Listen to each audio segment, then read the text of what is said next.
بسم اللہ الرحمن الرحیم الحمد للہ رب العالمین والصلاة والسلام علی رسولہ الکریم وعلی آلہ واصحابہ اجمعین ان الامیر هو الذی یضحی امیرا عند عزلہ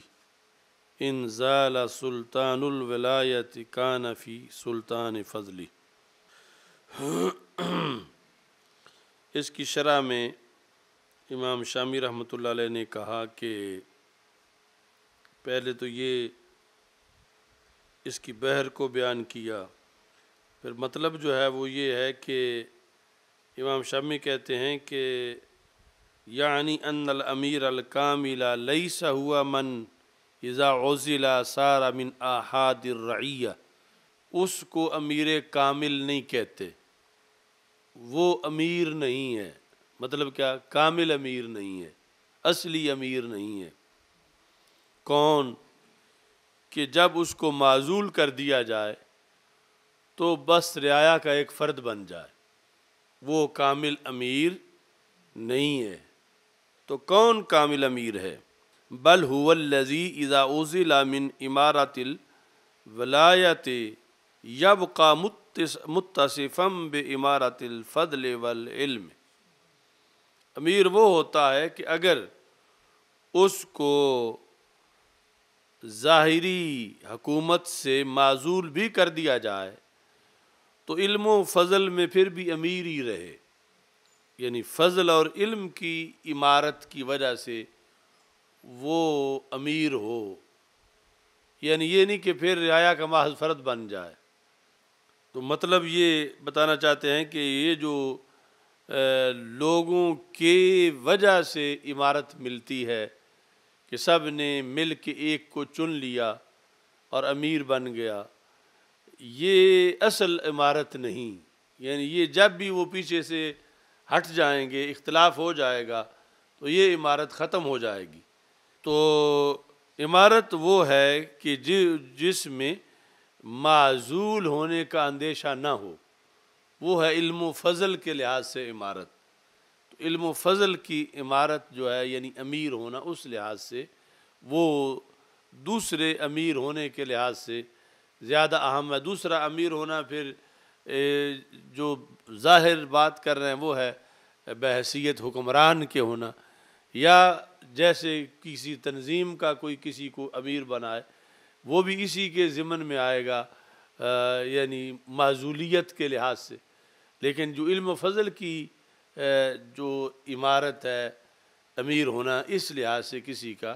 اس کے لیے معزولیت نہیں ہے، بشرطے کہ اللہ کا اس پر فضل رہے اور ایمان اس کا صحیح رہے، تو پھر اس کا تختہ نہیں الٹا جا سکتا اور نہ ہی اسے معزول کیا جا سکتا ہے۔ پھر کہتے ہیں وَعْلَمْ أَنَّ تَعَلُّمَ الْعِلْمِ يَكُونُ فَرْضَ عَيْنٍ۔ تو یہ بڑی اہم بات ہے، أَنَّ تَعَلُّمَ الْعِلْمِ يَكُونُ فَرْضَ عَيْنٍ وَهُوَ بِقَدْرِ مَا يَحْتَاجُ لِدِينِهِ۔ ایک ہے بندے کے لیے فرض عین ایک پڑھائی، اور ایک ہے فرض کفایہ، اور یہ بھی اس وقت کا المیہ ہے کہ جو فرض عین ہے اس کو ترک کر کے فرض کفایہ کی طرف زیادہ توجہ دی جاتی ہے۔ تو انہوں نے متن میں کہا وَعْلَمْ أَنَّ تَعَلُّمَ الْعِلْمِ يَكُونُ فَرْضَ عَيْنٍ، پھر فرض عین کی تعریف کی، وَهُوَ بِقَدْرِ مَا يَحْتَاجُ لِدِينِهِ، وَفَرْضَ كِفَایَةٍ وَهُوَ مَا زَادَ عَلَيْهِ، وَفَرْضَ كِفَایَةٍ یہ فرض عین پر عطف ہے، وَهُوَ مَا زَادَ عَلَيْهِ یعنی جو دین کے لحاظ سے کسی کو کفایت کر رہا ہے علم، اس سے جو زائد ہے وہ فرض کفایہ ہے۔ وہ کس کے لیے؟ لنفع غیرہ، تاکہ دوسروں کو نفع دے۔ تو علم کی یعنی علم بمانا پڑھنا، پڑھائی کی، جو علم پڑھنا چاہیے بندے کو، اس لحاظ سے ایک قسم ہے فرض کہ جس کی پڑھائی فرض ہے، دوسرا ہے فرض کفایہ، تیسرا جو ہے وہ ہے مندوب، اور چوتھا ہے حرام۔ یعنی علم ہی وہ ہے کہ جو فرض بھی ہے، اور وہ بھی ایک علم ہی ہے جو حرام ہے۔ اس لیے اوپر متن میں ہے، متن میں کیا ہے، مندوب کی کیا مثال، وَهُوَ التَّبَحُّرُ فِي الْفِقْهِ وَعِلْمِ الْقَلْبِ، فقہ اور علم قلب میں تبحر، مہارت حاصل کرنا، یہ مندوب ہے فقہ اور علم قلب میں۔ حرام کیا ہے، وَهُوَ علم الفلسفہ، یعنی فلسفہ کا علم حرام ہے، والشعبذہ والتنجیم، اور شعبدہ بازی کا اور نجوم کا۔ اب یہ اوپر سارا وہ متن میں آ رہا ہے۔ اب شرح دیکھو، وَاعْلَمْ أَنَّ تَعَلُّمَ الْعِلْمِ، تو یہ پھر العلم میں جو الف لام ہے سب سے پہلے اس کی بات کرتے ہیں، چونکہ وہ معین ہوگا تو پھر حکم لگے گا فرض عین کا۔ کون سا علم فرض عین ہے؟ تعلم العلم، العلم سے مراد ہے، یعنی الف لام عہد خارجی کا ہے، مراد ہے العلم الموصل الی الآخرہ۔ یہ پہلی تشریح ہے کہ وہ علم جو آخرت تک پہنچاتا ہے، جس آخرت تک پہنچاتا ہے، مطلب ہے آخرت میں بہتری کی طرف، آخرت کی کامیابی کی طرف، آخرت کی فکر کی طرف، وہ علم۔ اب ہو گیا یہ الف لام عہد خارجی کا۔ یا اول اعم منہ، یا اس سے عام، یعنی العلم جو ہے وہ جنسی الف لام لیا جائے یا استغراقی لیا جائے، اور آگے جا کر پھر تعین ہوگا وَهُوَ بِقَدْرِ مَا يَحْتَاجُ لِدِينِهِ، اس سے جا کر پھر دوسرے علوم جو ہیں وہ نکل جائیں گے۔ علامی کی کتاب ہے فصول، اس میں علامی نے یہ لکھا ہے، من فرائض الاسلام تعلم ما يحتاج الیہ العبد فی اقامت دینہ و اخلاص عملہ للہ، کہ فرائض اسلام میں سے ہے، یعنی ایک مسلمان جب کلمہ پڑھے مسلمان ہونے کے لیے، تو یہ سمجھے کہ اس دین کی ایک ڈیوٹی یہ بھی ہے کہ میں نے یہ دین پڑھنا ہے، یعنی جو میں دین قبول کر رہا ہوں، جیسے اس میں مجھے 5 وقت نماز پڑھنی ہے، مجھے زکوٰۃ دینی ہے، ایک فرض یہ بھی ہے کہ میں نے یہ دین پڑھنا ہے، یہ اس کے ذہن میں ہونا چاہیے کہ اس کے فرائض میں سے ایک فرض اس کو پڑھنا ہے۔ فی اقامت دین ہی، اچھا جی، من فرائض الاسلام تعلم، کتنا پڑھنا فرض ہے کہ بندہ اپنے دین کے قائم کرنے میں جس کی طرف محتاج ہے، اپنا دین، ویسے دین اسلام تو ایک ہے، لیکن ایک ہے ہر بندے کے لحاظ سے دین اسلام، یعنی ہر بندے کے لحاظ سے دین اسلام کیا ہے کہ ایک کے دین میں زکوٰۃ دینا ہے، فرض تو سب پر ہے، لیکن ایک جو ہے وہ صاحب نصاب ہے، دوسرا صاحب نصاب نہیں ہے، تو اس کے جو صاحب نصاب ہے اس کے دین کی تعلیم میں زکوٰۃ دینا ہے، تو اسے فرض ہے، جیسے زکوٰۃ فرض ہے ایسے زکوٰۃ کا علم بھی اس پر فرض ہے، تو اس کے دین کا نصاب اس جہت میں اب جدا ہے۔ اب ایک بندہ جو ہے وہ استطاعت رکھتا ہے حج کی، تو اس کا دین اسلام تو ایک ہے، لیکن جو اس کا دین اسلام ہے اس کے لحاظ سے اب لازم ہے کہ وہ مسائل بھی پڑھے اور حج بھی کرے، جبکہ دوسرے پر اس طرح ابھی لازم نہیں ہے۔ تو اس طرح کر کے یہ فی اقامت دین ہی، ہر بندہ اپنے دین، مثلا ایک تاجر ہے تو اس کے دین کی اقامت اس میں ہے کہ وہ تجارت کے شرعی اصول جانتا ہو، وہ محتاج ہے اپنے دین کی اقامت میں، اس کے دین کی اقامت وابستہ ہے باقی فرائض کے علاوہ تجارت سے، تو اسے تجارت کا سارا پتہ ہو، یہ یعنی اضافت کا مطلب ہے فی اقامات دین ہی، یعنی ایک ہے دین کو پڑھنا، ایک ہے دین کو قائم کرنا، تو ان دونوں چیزوں میں فرق ہے۔ تو ہمیں یعنی یہاں تو جو فرائض ہے محض پڑھ لینا وہ پڑھنا فرض وہی اقامت کے لیے ہے کہ آگے ہر بندہ اپنا دین جو ہے وہ قائم کرے. جب اپنا دین ہر بندہ قائم کرے گا تو پھر مجموعی طور پر جو اقامت دین کا فریضہ اس کے لیے رستہ ہموار ہوگا کہ پھر نظام جو ہے وہ اسلام کا رائج ہو.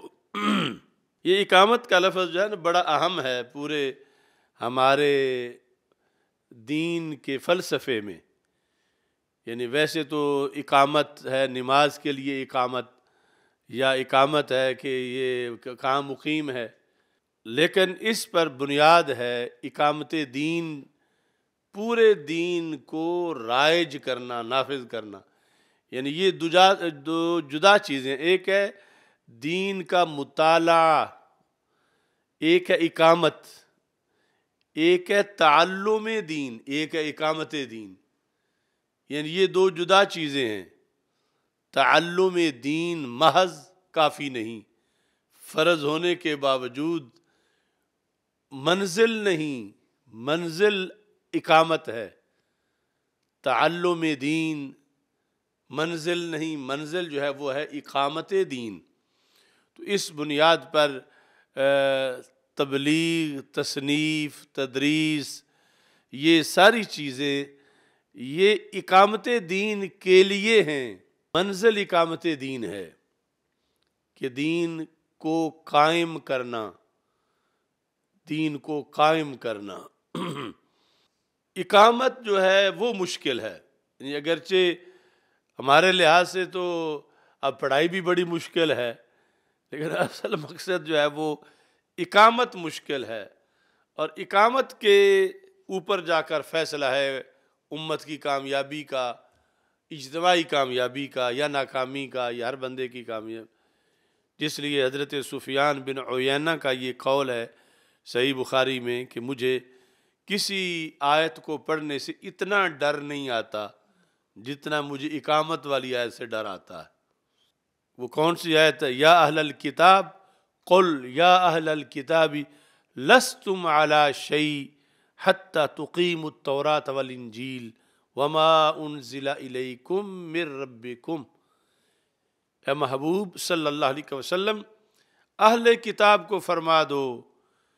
تمہارے نمبر کتنے ہیں؟ 0 ہو تم، ایک نمبر بھی نہیں تمہارا،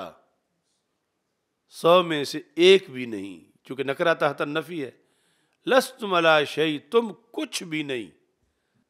تم کوئی شے ہی نہیں. لستم علی شیء، کچھ بھی نہیں. اب کیسے کچھ بنتے یہ جنہیں کہا جا رہا ہے کہ تم کچھ نہیں؟ تو یہ کچھ انہوں نے کیسے بننا تھا؟ اب تو ویسے بھی کچھ بننے کا وقت گزر چکا تھا جب سرکار دو عالم صلی اللہ علیہ وسلم تشریف لا چکے تھے. اب تورات، زبور، انجیل کے قانون نافذ کرنے کا زمانہ ہی نہیں تھا. لیکن انہیں بتایا گیا کہ بننا تمہیں کچھ کیسے تھا؟ حتی تقیموا التوراۃ والانجیل، اگر تم تورات قائم کر جاتے اپنے زمانے میں تو پھر تم کچھ ہوتے. اگر تم انجیل کو قائم کر جاتے تو پھر تم کچھ ہوتے. جو تمہاری طرف نازل کیا گیا تھا اگر تم اسے قائم کرنے میں کامیاب ہو جاتے تو پھر تمہیں نمبر ملتے. تم کچھ نہیں کہ تم اپنی کتابوں کو قائم نہیں کر سکے. تو مدار کس پر ہے؟ اقامت پر. تقیموا، اقامت سے ہے، حتی تقیموا التوراۃ والانجیل. تو اقامت پر انہیں فیل کیا گیا. قرآن میں اعلان ہے کہ یہود نصارہ سب کو رب نے فیل قرار دیا. سرکار دو عالم صلی اللہ علیہ وسلم سے فرمایا انہیں بتا دو لستم علی شیء، قیامت والے دن کوئی انتظار نہ کرنا، تمہارا رزلٹ اب نکل آیا ہے کہ تم 0 ہو، کچھ بھی نہیں ہو. کیونکہ جو کتابیں تمہیں دی تھیں وہ تم نے قائم نہیں کیں، اور جنہیں اللہ کتاب دیتا ہے وہ قائم کریں تو پھر ان کو نمبر ملتے ہیں، کامیابی ہوتی ہے، ورنہ نہیں ہوتی. تو حضرت سفیان کہتے ہیں کہ اس لیے مجھے سب سے زیادہ ڈر اس آیت سے آتا ہے کہ اگر پہلی امتوں والے اہل تورات قائم نہ کر پائے تو 0 ہوئے، انجیل والے انجیل قائم نہ کر پائے تو قرآن کہتا ہے 0 ہوئے، اور اگر قرآن والے قرآن قائم نہ کر پائے تو پھر ان کا کیا بنے گا؟ وہ تو آخری امتیں نہیں تھیں،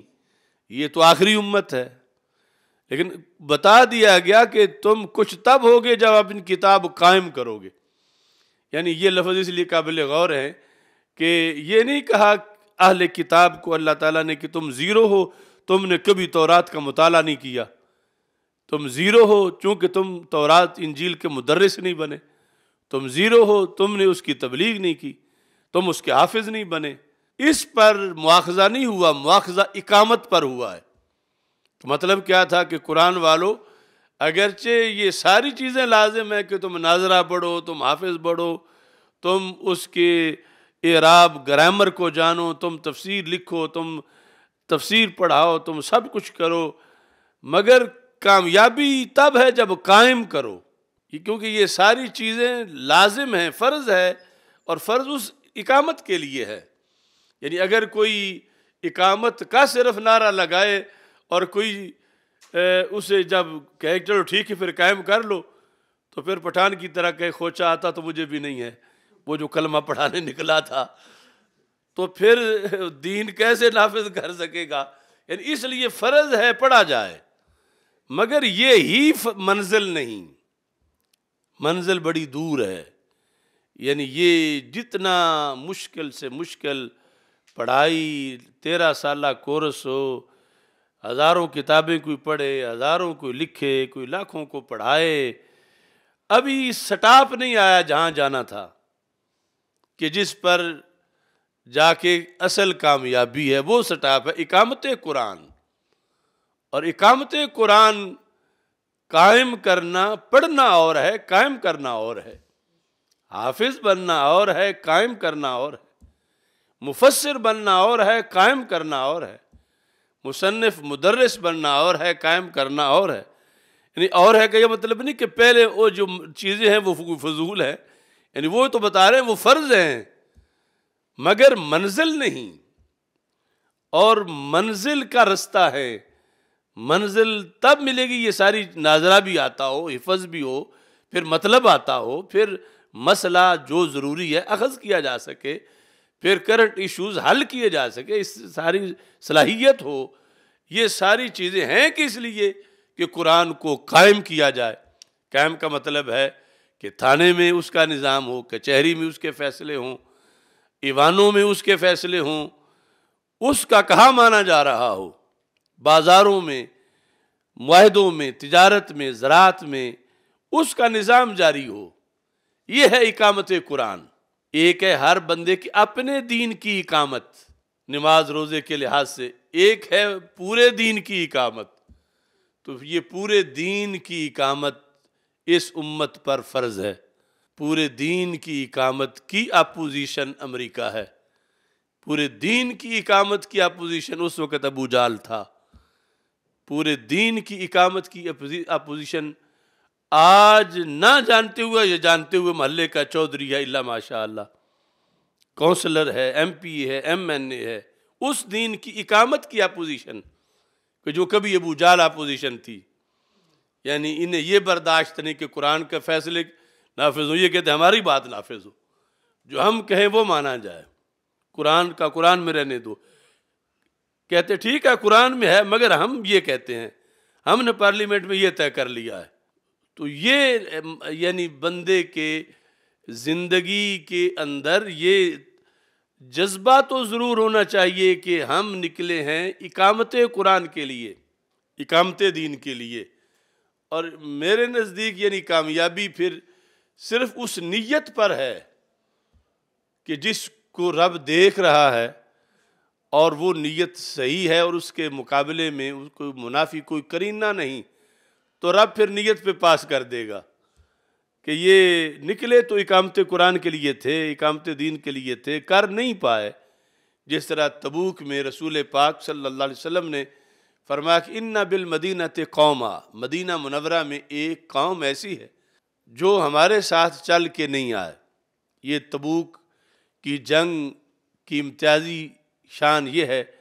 کہ سارے غزوات میں سے سب سے دور جا کے یہ لڑی گئی،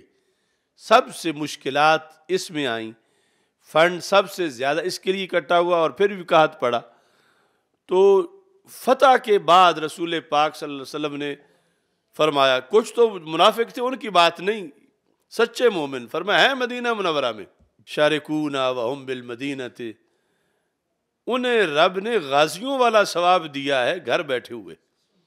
ہیں وہ مدینہ منورہ میں، نہ بھوک کاٹی، نہ پیاس، نہ سفر، نہ کافروں کو مارا، نہ زخمی ہوئے، نہ جانیں دیں،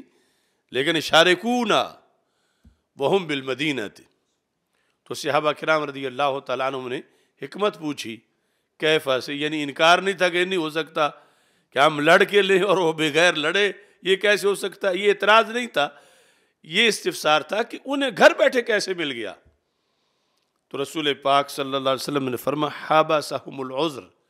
شارکون بحسن النیت، ان کو میں جانتا ہوں وہ تیار تھے مگر معذور ہو گئے، جب آنے کا وقت تھا کسی کو بخار چڑھ گیا،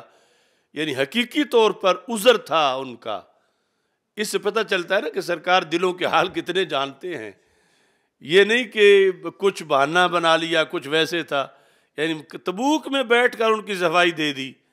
کہ ان کے دلوں کی حالت کیا ہے، کہ وہ تو 100% آنا چاہتے تھے لیکن عذر نے ان کو روکا، حقیقی عذر نے،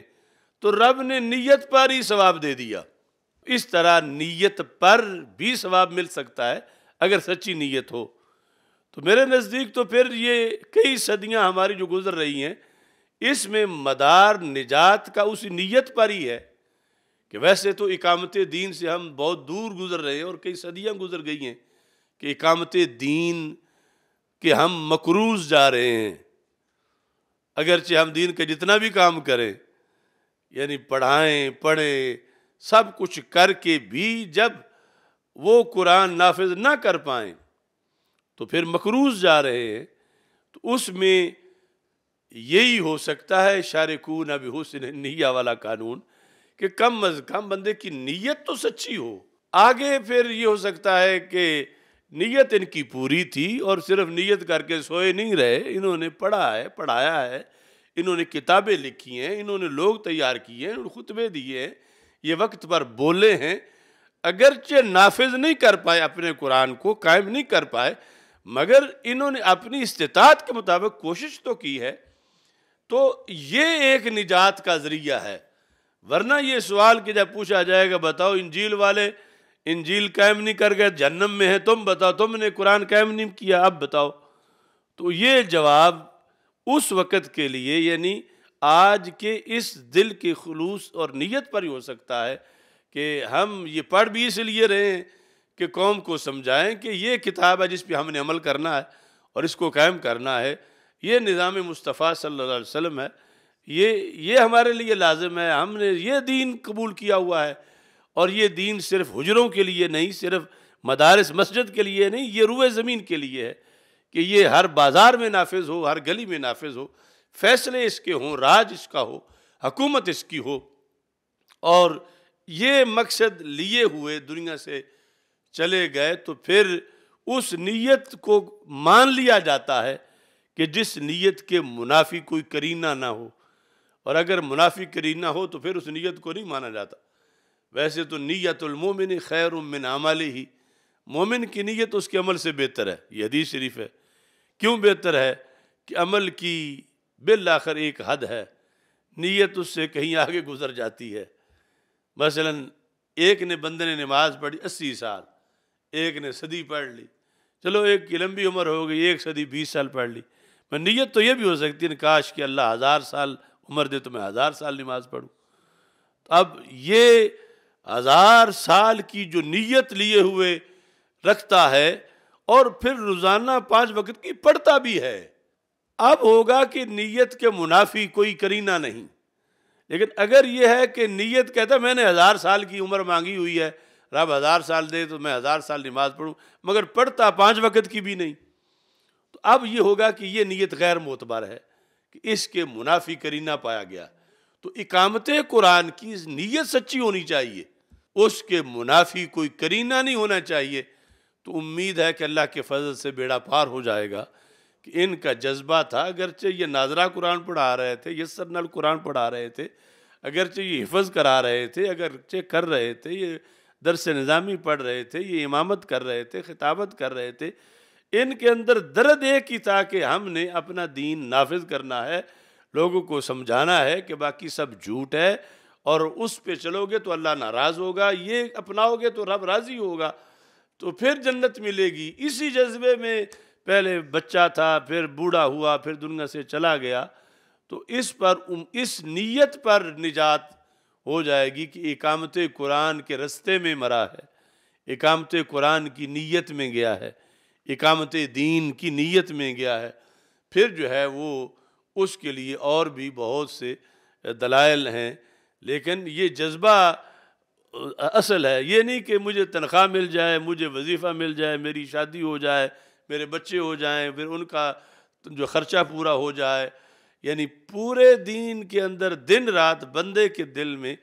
ایک ہی تڑپ ہونی چاہیے کہ یہ دین کہیں نافذ ہو جائے، اور اس کے نفاذ میں جتنا کچھ میں کر سکتا ہوں، کیونکہ ایک رستہ بندہ بھولا ہوا ہے تو اس کو سیدھا بتائیں تو امید ہے سیدھے پہ چل پڑے گا، تو میں 10 بھولے ہوئے لوگوں کو پکڑ کے سیدھے رستے پہ لگاؤں، میں 20 کو لگاؤں، اگرچہ قوم تو کروڑوں ہے، ہو سکتا ہے سمجھتے سمجھتے سب سیدھے رستے پہ چل جائیں۔ اس تڑپ پر وہ جو ابن ماجہ کی حدیث شریف ہے کہ رسول پاک صلی اللہ علیہ وسلم نے ارشاد فرمایا کہ یعنی قیامت کے دن جو ہے من مات یطلب العلم لیحیی بہ الاسلام بینہ و بین النبیین درجۃ واحدہ فی الجنہ، کہ جو ابھی طالب علم تھا فوت ہو گیا، لیکن جذبہ کیا تھا احیاء اسلام کا، اس جذبے پر بیڑا پار ہو گیا، یعنی نہ تو ابھی عالم بنا کہ کچھ کرتا، کوئی فتویٰ دیتا، کوئی کتاب لکھتا، من جاءہ الموت وہو یطلب العلم لیحیی بہ الاسلام، احیاء اسلام کے جذبے سے، جو احیاء اسلام کے جذبے سے جو پڑھ رہا تھا۔ اب دیکھو نا، یعنی یہ ہے کہ ہر دن یہ نیت ذہن میں ہونی چاہیے، یعنی پہلا سبق پڑھا تو جذبہ احیاء اسلام کا ہے، اگرچہ قابل نہیں ہے کہ اب یہ کر سکے، ابھی تو یہ ناظرہ پڑھے گا قرآن، لیکن نیت اس کی احیاء اسلام کی ہے کہ میں نے اسلام زندہ کرنا ہے۔ تو سرکار فرماتے ہیں اگر ناظرہ پڑھتا وہ فوت ہو گیا، لیکن نیت یہ تھی کہ احیاء اسلام، تنخواہ وظیفہ دنیا نیت نہیں تھی، نیت تھی احیاء اسلام۔ فرمایا قیامت کے دن اس میں اور نبیوں میں ایک درجے کا فرق رہ جائے گا کہ یہ احیاء اسلام کی نیت پہ نکلا تھا اور فوت ہو گیا۔ تو اس بنیاد پر یعنی یہ سہارا ملتا ہے کہ اگر وہ پڑھے بغیر صرف اس سچی نیت کی بنیاد پر اتنا لے سکتا ہے، تو پھر یعنی یہ کوشش جو ساری اصل احیاء اسلام یا اقامت دین کے لیے ہے تو پھر رائے گاہ نہیں جائے گی، بشرطے کہ بندہ جو ہے وہ یعنی نکلا اس نیت سے ہو، پھر اس کا ہر دن جہاد میں گزر رہا ہے، اس کا ہر قدم باعث ثواب ہے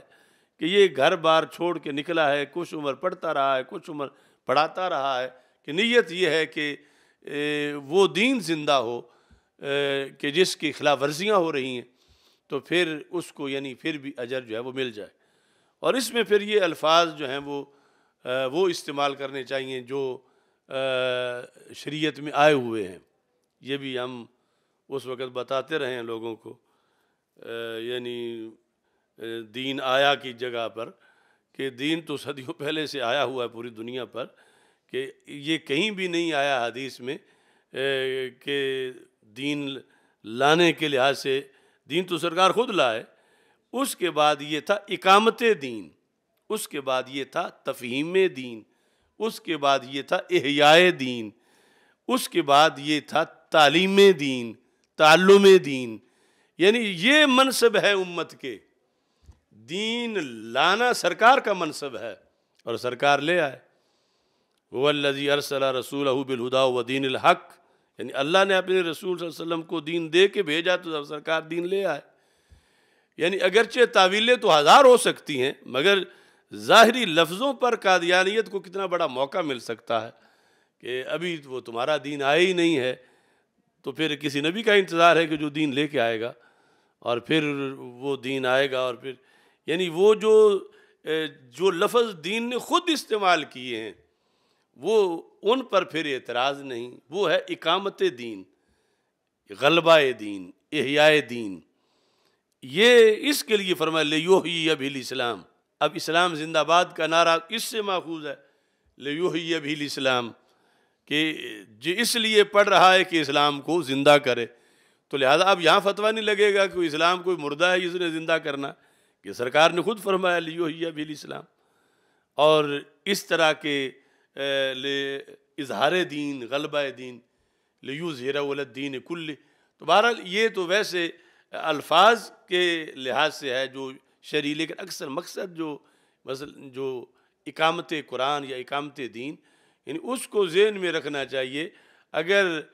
مثال کے طور پر جانا اسلام آباد ہو، کہ ایک بندے کی ڈیوٹی ہے، اس پر فرض ہے کہ شام تک اسلام آباد پہنچنا ہے، لیکن اس کو کسی نے زندگی میں بتایا ہی نہیں. اسے یہی بتایا گیا ہے کہ گوجرانوالا پہنچنا ہے، اسے یہی بتایا گیا کہ گجرات پہنچنا ہے. اس نے ساری تیاری گوجرانوالا کی تھی، ساری تیاری گجرات کی تھی، اور گوجرانوالا گجرات کے قریب ہی مر گیا. تو جانا تو اسلام آباد تھا، تو منزل کا اسے بتا ہی نہیں. کہ ہو سکتا ہے کہ اسے بتایا جاتا تو وہ تیز چل پڑتا، یا جلدی چل پڑتا، یا کوئی سورسز استعمال کر لیتا. تو اس واسطے یہ قوم کو بتانا ضروری ہے کہ منزل ہے اقامت دین. یہ اس سے پہلے سارے جو ہیں یہ سٹاپ ہیں رستے کے، اور بے فائدہ نہیں، فرض ہیں، لازم ہیں. یعنی نہ یہ ہے کہ صرف منزل پہ زور دیا جائے، نہ یہ ہے کہ صرف رستے پہ زور دیا جائے. کامل دعوت یہ ہے کہ دونوں پہ زور دیا جائے،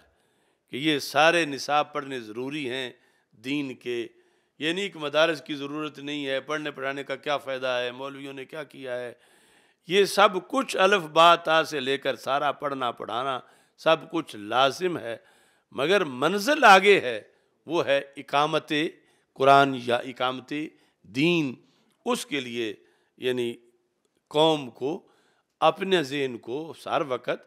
تیار رکھنا چاہیے اور کرنا چاہیے. یہ لفظ اقامت کا آیا تھا، فی اقامت دین ہی، اپنے دین کی اقامت میں، وَإِخْلَاصِ عَمَلِهِ لِلَّهِ تعالی،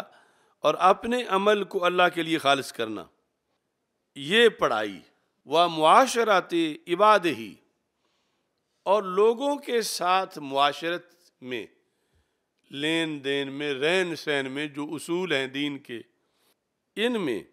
ان کا پڑھنا. یعنی فرائض الاسلام میں آگے تعلم، تعلم مضاف ہے، جس کی طرف بندہ محتاج ہے، کس کس فیلڈ میں، اپنے دین کے قائم کرنے میں، اپنے عمل کو اللہ تعالیٰ کے لیے خالص کرنے میں، اور لوگوں کے ساتھ باہمی معاملات میں جس کی طرف محتاج ہے، یہ پڑھنا فرض ہے. وَفَرْضٌ عَلَى كُلِّ مُكَلَّفٍ وَمُكَلَّفَةٍ، یہ ہر پر فرض ہے جو فرض عین ہے. مکلف کا مطلب یہ ہے عاقل ہے، بالغ ہے، مسلمان ہے، مرد ہے یا عورت ہے. مکلف اور مکلفہ یعنی وہ پاگل نہیں، مجنون نہیں، عقل مند ہے اور بالغ ہو چکا ہے، اس پہ فرض ہے. فرض، اور اس کے بعد پھر کیا ہے، فرض علی کل مکلف و مکلفات بعد تعلمہ علم الدین والہدایت تعلم علم الوضوء والغسل. یہ بعد تعلمہ، اس تعلم مصدر کا جو مفعول بھی ہے وہ ہے علم الدین والہدایت، کہ دین اور ہدایت کے علم کو پڑھ لینے کے بعد ہر مکلف اور مکلفہ پر فرض ہے. کیا فرض ہے؟ تعلم علم الوضوء، وضو کے علم کو جاننا، غسل کے علم کو جاننا، نماز کے مسائل جاننا، روزے کے، زکوٰۃ کے. کس کے لیے؟ جس کے لیے نصاب ہے. لمن لہ نصاب کا تعلق صرف زکوٰۃ کے ساتھ ہے، چونکہ دوسروں میں تو ہر ایک پر ہے، یہ صاحب نصاب پر ہے. والحج، زکوٰۃ پر عطف علم ساتھ لگے گا. فرض ہے حج کا علم، کس پر؟ یہاں بھی قید ہے، لمن واجب علیہ، جس پر واجب ہے. والبیوع علی التجار، فرض ہے بیوع کا علم، لیکن کس کے؟ تاجروں پہ. یعنی جو بندے کی زندگی کا شعبہ ہے وہ ایک علیحدہ اس کا سبجیکٹ ہے فرض میں، کچھ مشترکہ سبجیکٹ ہیں سب پہ جو فرض ہیں، مثلا نماز سب کا مشترکہ سبجیکٹ ہے، فرض ہے اس کا پڑھنا اور اس کے مسائل فرض ہیں۔ تجارت کے فرائض، تجارت کے مسائل تاجر کے اوپر یوں ہی فرض ہیں جیسے نماز کے مسائل جاننا فرض ہے اور خود نماز فرض ہے، یعنی اس کا جو زندگی کا شعبہ ہے اس کے لحاظ سے ایک علیحدہ فرض ہے۔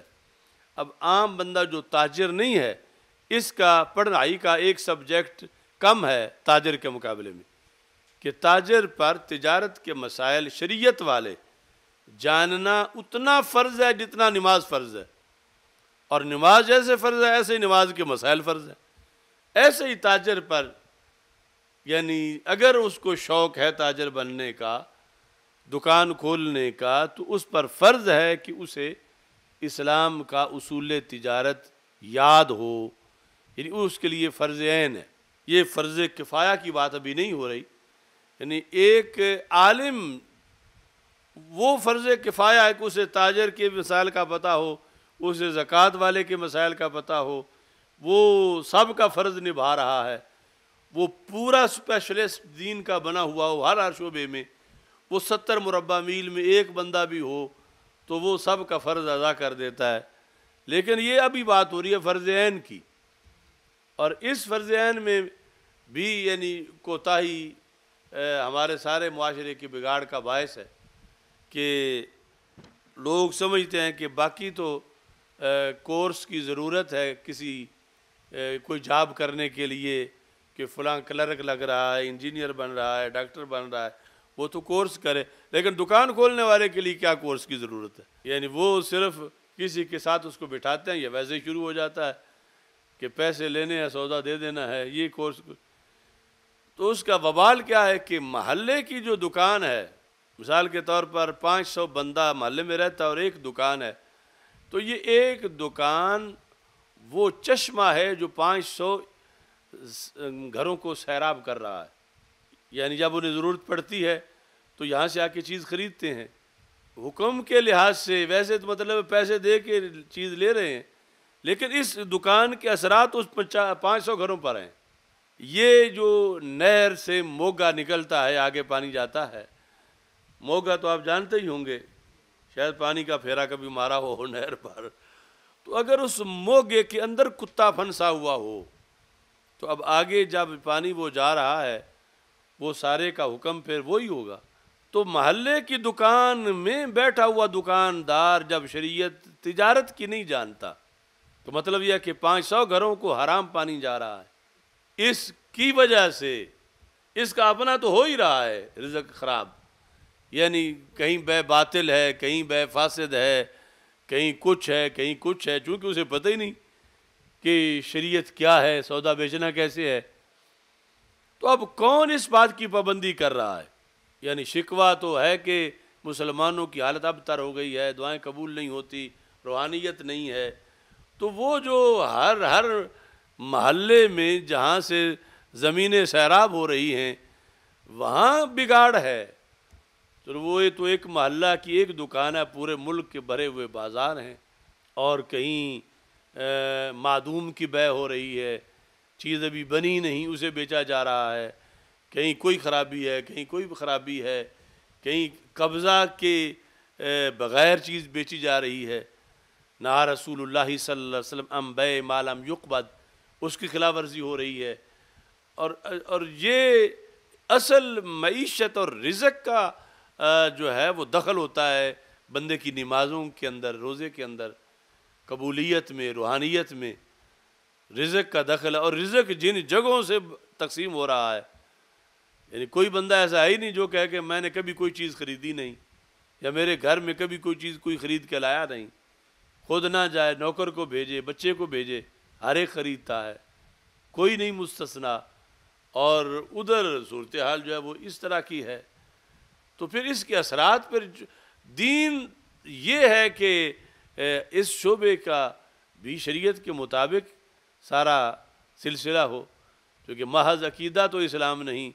عقیدے کے ساتھ یہ ایک دین بھی ہے پورا، اور اس کے سارے شعبہ جات ہیں، اور پھر اس کی صرف تجارت کے لیے ہزاروں حدیثیں ہیں آیات کے ساتھ،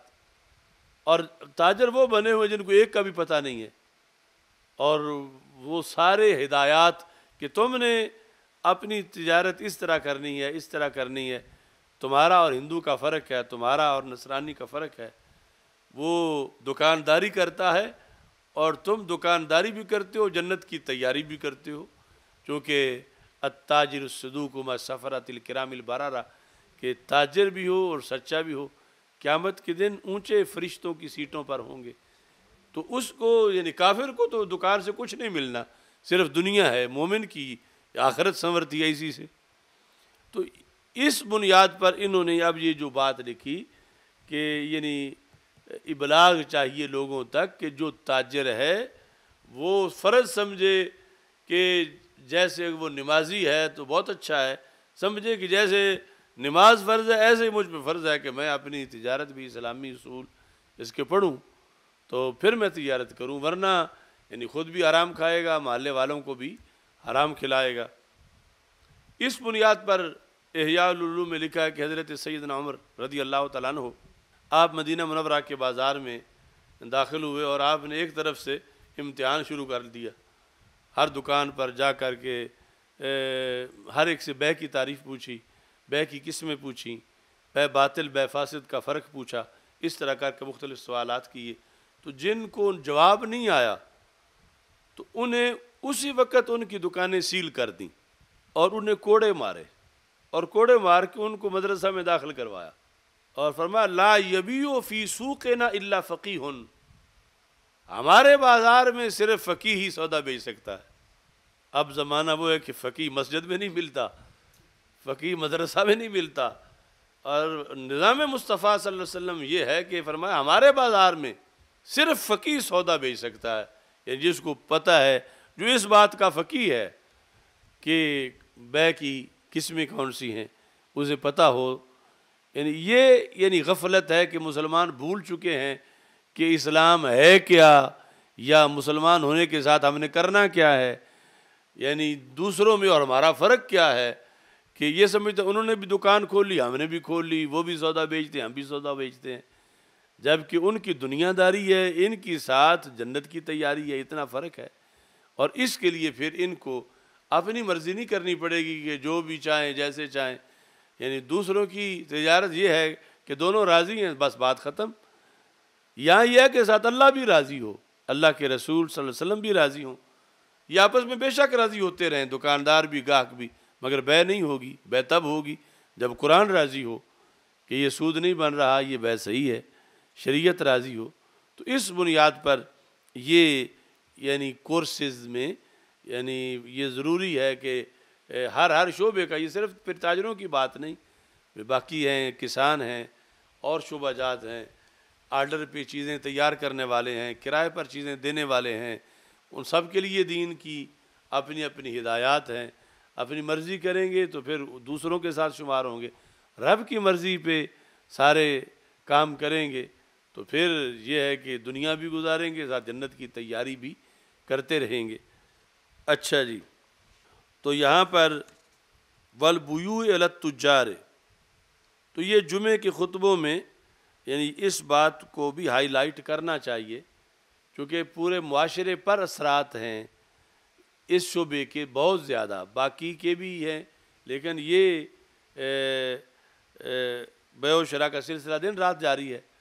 اور اس کے لیے انہوں نے وہ قانون شریعت ایک اردو میں کتاب ملتی، کم از کم وہ پڑھ لیں تاکہ ان کے ذہن میں جو ہے وہ کچھ نہ کچھ تو معلومات ہوں اور آگے ہدایت مل سکے۔ یہ کیوں لازم کیا ہے؟ لِیَحْتَرَزُوا عَنِ الشُّبُہَاتِ، لِیَحْتَرِزُوا، تاکہ بچ پائیں یہ لوگ تاجر اور پیچھے جو ہیں شبہات اور مکروہات سے، کس فی سائر المعاملات، معاملات میں، سب معاملات میں۔ یہ لفظ سائر جو ہے نا، اگر یہ ہمیشہ مضاف استعمال ہوتا ہے تو اس کے مضاف الیہ کے افراد میں سے اگر کوئی ایک فرد بھی پہلے آ چکا ہو تو پھر اس کا معنی ہوتا ہے باقی، اور اگر کوئی فرد پہلے نہ آیا ہو تو پھر اس کا معنی ہوتا ہے تمام۔ مثلا کہا جائے کہ قال ابو بکر رضی اللہ تعالیٰ عنہ وسائر اصحاب رسول اللہ صلی اللہ علیہ وسلم، تو اب ایک فرد کا ذکر پہلے آ چکا ہے، تو اب سائر کا معنی ہوگا باقی۔ اگر وہ قال سائر اصحاب رسول اللہ صلی اللہ علیہ وسلم، تو اب کسی فرد کا ذکر پہلے نہیں آیا، تو پھر وہ یہ جمیع کے معنی میں ہوگا کہ تمام نے یہ فرمایا ہے۔ تو معاملات یہ لفظ بھی بہت قابل غور ہے، یعنی ایک ہے عبادات، اور عبادات کے مقابلے میں دوسرے ہیں معاملات، ایک ہے اعتقادیات، یعنی اس سے تو پھر میٹر شروع ہوتا ہے، سب ہوگا صحیح تو پھر آگے۔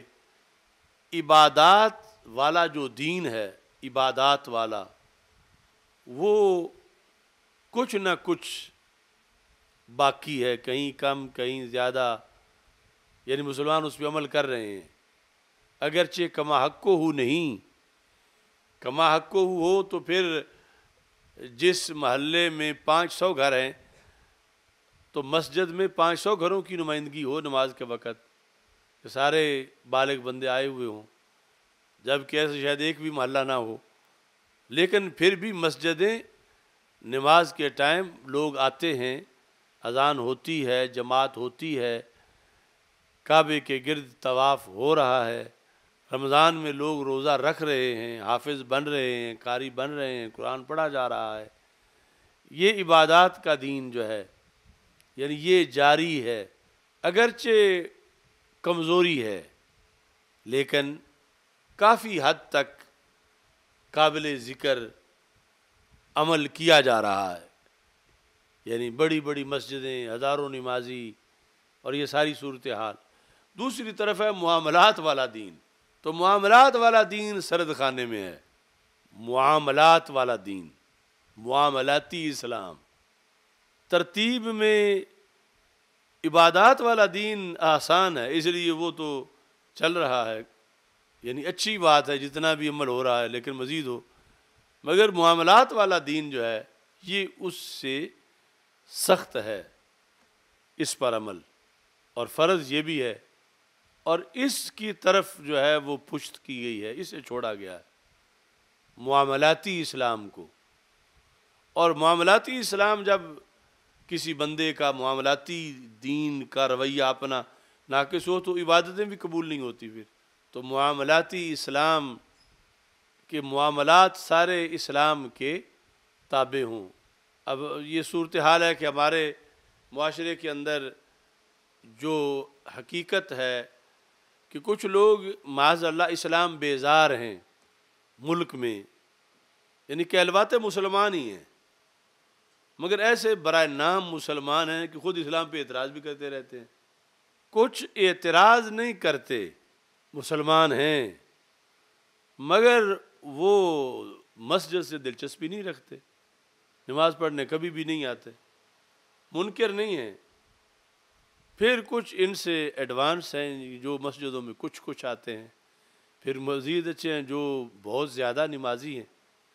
بلکہ حاجی ہیں۔ اب یہ جو مسجدوں میں نمازیوں کی کثرت، ایسے نمازی کہ جو حاجی بھی ہیں، داڑھی بھی رکھی ہوئی ہے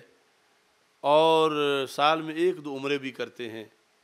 ان کی جو دکانیں ہیں وہاں کیا ہے، یعنی جو تہجد کا بھی ناغہ نہیں ہونے دیتے، اشراق بھی پڑھتے ہیں، اور یہ مطلب ان کی خوبی ہے، اور داڑھی رکھی ہوئی ہے، پورا سلسلہ صحیح ہے، لیکن ان کی دکانوں پر کیا معاملات اسلام کے مطابق ہو رہے ہیں، سود کے مسئلے میں، بے باطل بے فاسد کے مسئلے میں، تو یہاں پاس ہونا اس پیپر میں، یہ اس کریم کا جو اسلام کی معاشرے میں کریم ہے علماء سمیت، ان کا پاس ہونا بھی بڑا مشکل ہے کہ یہ مسلمانوں کی 3 دکانیں ہیں، ایک ہے وہ بیزار، دوسرا جو ہے وہ کبھی کبھی نماز پڑھنا، تیسرا پکا اور حاجی، تو سودا سب پر تو ایک طرح ہی بک رہا ہے، سود کے معاملات ایک طرح، الا ماشاء اللہ وہ بڑے ہی مبارک حاجی ہیں یا لوگ ہیں جن کی دکانیں یعنی اس طرح کے خرافات سے جو دین کے مخالف ہوں معاہدے اور سودے ان سے پاک ہوں،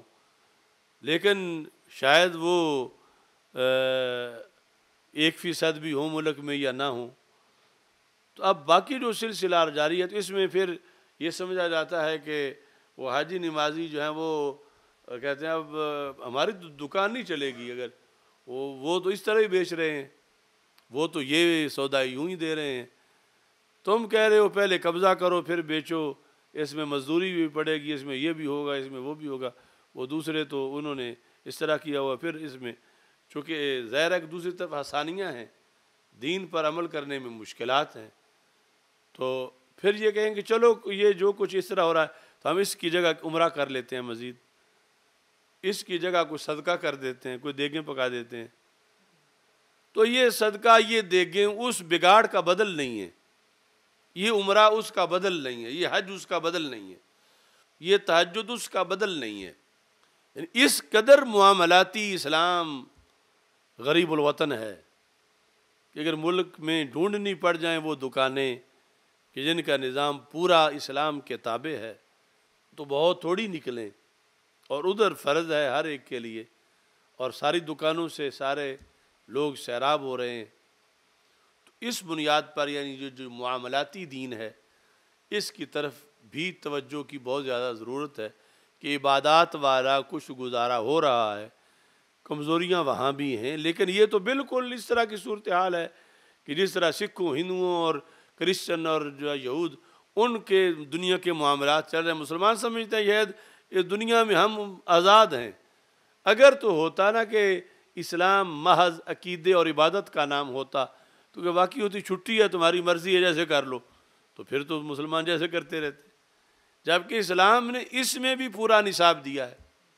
اور اس کو بھی یوں ہی لازم کیا جیسے عبادات کو لازم کیا، اور لوگوں نے اس میں جو ہے وہ چھٹی بنائی ہوئی ہے،